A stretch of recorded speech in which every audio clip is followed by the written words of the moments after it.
భారతదేశం సొంతంగా fighter jet ఇంజన్స్‌ని తయారు చేసుకొని ఆకాశాన్ని ఏలాలి అని దశాబ్దాల తరబడి కలలు కంటున్న పరిస్థితి ఉంది. అయితే ప్రపంచంలో ఒక అణుబాంబు తయారు చేయడం కన్నా ఫైటర్ జెట్ ఇంజిన్ తయారు చేయడమే అత్యంత క్లిష్టమైనటువంటి పని, మీకు తెలుసా?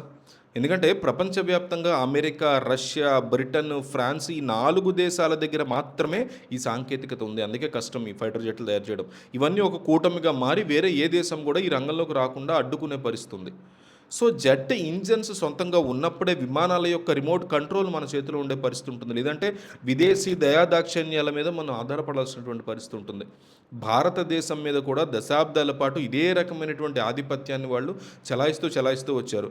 1989 మార్చ్లో ఈ డిఆర్డిఓకి సంబంధించినటువంటి చిట్యారి కేవలం 382 కోట్ల రూపాయల బడ్జెట్తో తేజస్ విమానం కోసం కావేరీ ప్రాజెక్టును మొదలుపెట్టింది.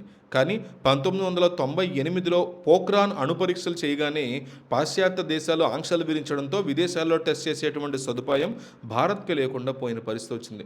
2004లో కావేరీ ఇంజిన్ని రష్యాకి తీసుకువెళ్ళి గాలిలో పరీక్షించినప్పుడు బరువు ఎక్కువ కావడం, అనుకున్నంత శక్తి ఉత్పత్తి కాకపోవడంతో ఆశించిన ఫలితం అనేది రాలేదు మనకి.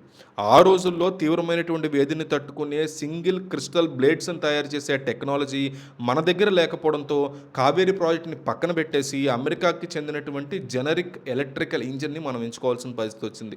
ఆ తర్వాత ఫ్రాన్స్కి చెందినటువంటి కంపెనీ కావేరీ ఇంజిన్లు బాగు చేస్తామని చెప్పినా టెక్నాలజీ సోర్స్ కోడ్ ఇవ్వడానికి వాళ్ళు ఎట్టి పరిస్థితుల్లో ఒప్పుకోకపోవడంతో డిఆర్డిఓ ఆఫర్ని కూడా తిరస్కరించిన పరిస్థితి అయితే ఉంది. ఈ క్రమంలోనే ఇంజిన్లో బరువు పెరగడానికి కారణమైనటువంటి ఆఫ్టర్ బర్నర్ని తీసేసి డ్రై కావేరీ ఇంజిన్ని సిద్ధం చేసుకున్న పరిస్థితి ఉంది.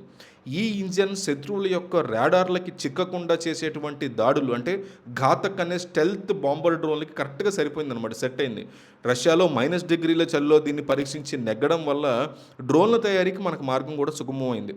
అమెరికా కంపెనీ మన తేజస్ విమానాలకు ఇవ్వాల్సినటువంటి ఇంజన్ల సప్లైలో విపరీతమైన లేట్ చేస్తూ ఉన్నారు. ప్రైసెస్ కూడా విపరీతంగా ఇంక్రీజ్ చేసేసారు వాళ్ళు.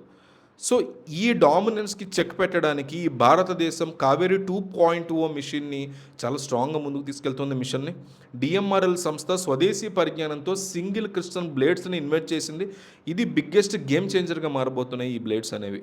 సో దీని ఫలితంగానే బెంగళూరులో కావేరీ 2.0 ఆఫ్టర్ బర్నర్ మాడ్యూల్ని ఫుల్ పవర్తో పరీక్షించినప్పుడు అది సూపర్ డూపర్ సక్సెస్ అవ్వడంతో పాటు అత్యధిక శక్తిని కూడా సాధించింది. ఇది నిజంగా కావేరీ ప్రాజెక్టుకి ఒక పునర్జన్మ కింద చెప్తాను నేనైతే.